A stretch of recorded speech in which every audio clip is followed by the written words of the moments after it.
All of America turned its eyes to Waco, Texas to see one of the biggest upsets in college football this year, and it happened. This is Locked On Big 12.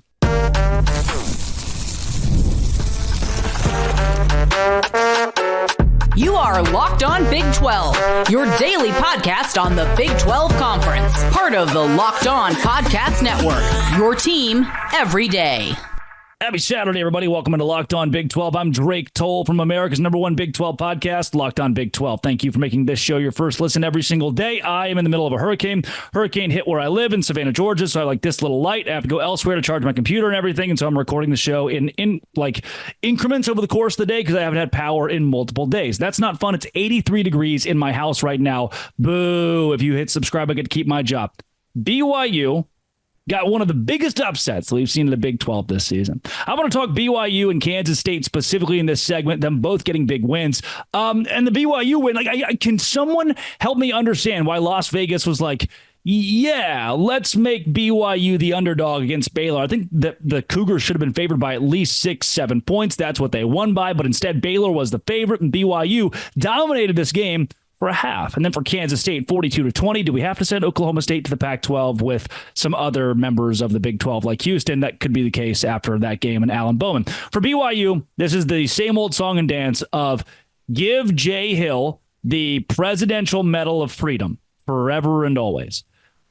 Leave Aaron Roderick on the tarmac. It is classic. I see so many offensive coordinators in college football, especially of mediocre teams or teams that can't seem to break through, who are playing not to lose, who are playing it so safe, and then make that one fatal flaw decision late in the game that buries you. And I think Aaron Roderick kind of did that on that 3rd and 2 where BYU late in the game was trying to run the clock out. Instead of running the clock out, he's like, you know what? For the first time, I'm going to let Jake Retzlaff pass on a 3rd down. And then it gets tipped up and intercepted by the largest human being I've ever seen in my entire life, that kid on the Baylor defense.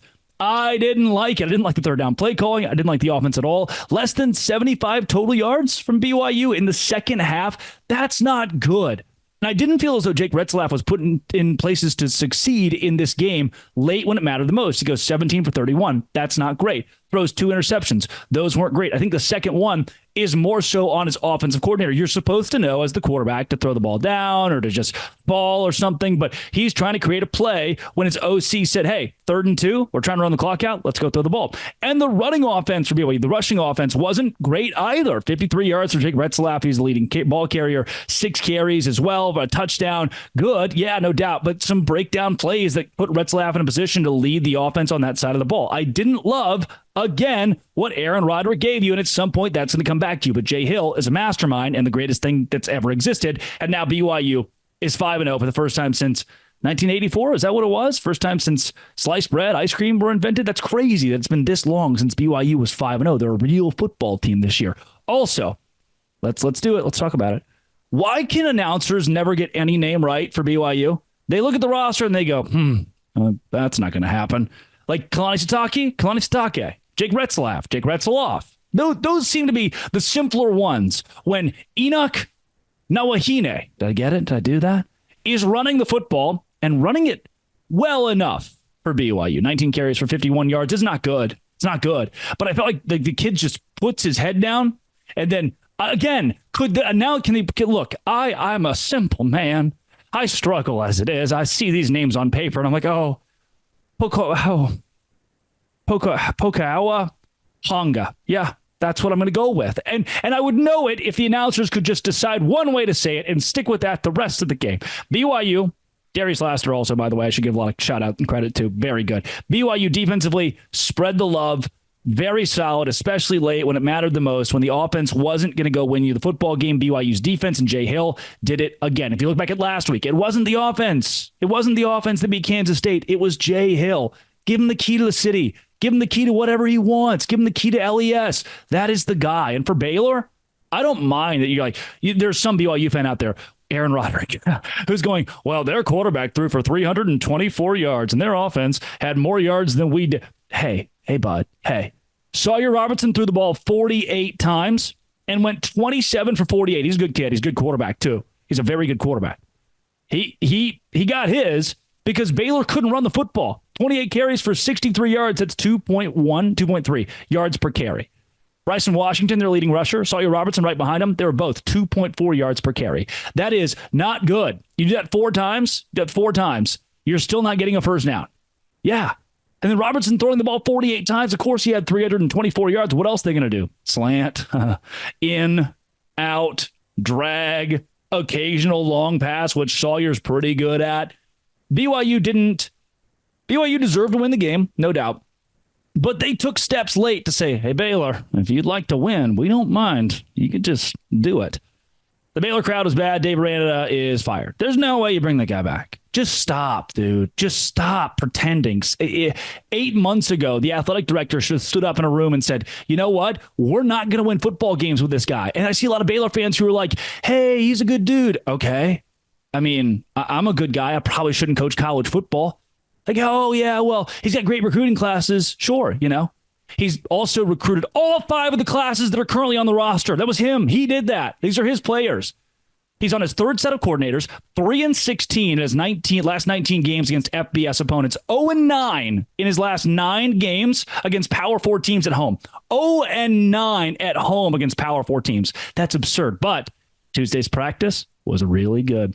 Kansas State wins over Oklahoma State. What if the Wildcats are going to the Big 12 championship? I don't know if you have done the thing where you look at the schedule that they have the rest of the way, but it's kind of manageable. Like, they're not looking at that tough of a road to make that a reality. Here's an example, or the entire example. Colorado coming up, winnable. West Virginia, yeah. Kansas, yeah. Houston, for sure. Arizona State, yeah. Cincinnati, yeah. I would say Kansas State's better than all of those teams. Some of those games are mixed, 3 on the road, 3 at home. If you're the better team in all 6 of those games, and better enough that I think you'll be favored, you have a 60% chance to win all of them, Kansas State could very well find themselves in Arlington despite that BYU loss last week. And maybe, with the way the BYU's defense is playing, get a rematch against the Cougs. Oh my gosh, that game between BYU and Utah just got so much more interesting. I am fired up for that one. Kansas State in this game. I texted Spencer McLaughlin during the game, host of Locked On College Football, and was like, is Avery Johnson bad at throwing the ball? It's every third pass, man. Those 12 incompletions he had, it's like you're throwing it into the stands, or one of the ugliest interceptions that I've seen. And still, 5 touchdowns. Like, the kid's still electric. 3 passing touchdowns, 2 on the ground. That pick wasn't good. 259 yards is not crazy, but he gets done with his legs too, 60 yards rushing. Avery Johnson is, how you say, good at football. And then when Alan Bowman, the dichotomy is Alan Bowman, 26 for 50. God. Ollie Gordon, hello? Hello? Ollie, are you there? Ollie Gordon. He's not. The offensive line is not either, and their quarterback's not. And those are 3 things you probably need to win a football game. Alan Bowman. My favorite part of this game when it comes to Alan Bowman is they're setting it up. It's ESPN. And it's the beginning of the game. You're looking live, Manhattan, Kansas. The Kansas State Wildcats and the Oklahoma State Cowboys duking it out. And that guy pitches to the color guy. They show Alan Bowman. And you see Alan Bowman warming up on the field, Chuck. And one thing to note, Bowman was benched last week, and we talked to him in the midweek, and he said, I've played enough college football that I've been benched before, and it'll probably happen again. Great self-awareness from Alan Bowman to be like, yeah, I'm like the 6th year guy. I've been benched. It's going to happen again, too. I'm not very good. I love it. That was like the quote was, yeah, it'll probably happen again.